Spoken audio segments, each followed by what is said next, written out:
of the best ways to find a dentist is actually through social media.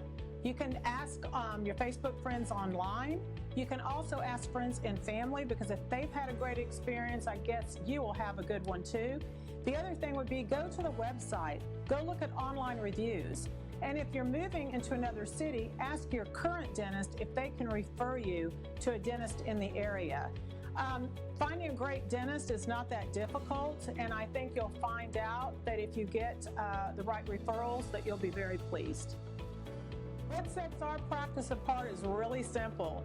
We have a really popular YouTube channel with a lot of informative videos, so you actually get a preview of our office before you come in.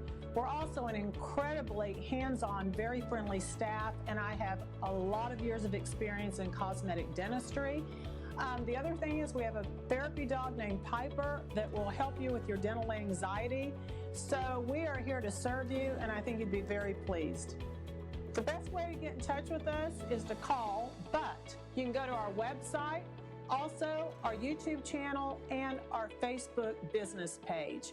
Remember, a beautiful smile speaks when you don't.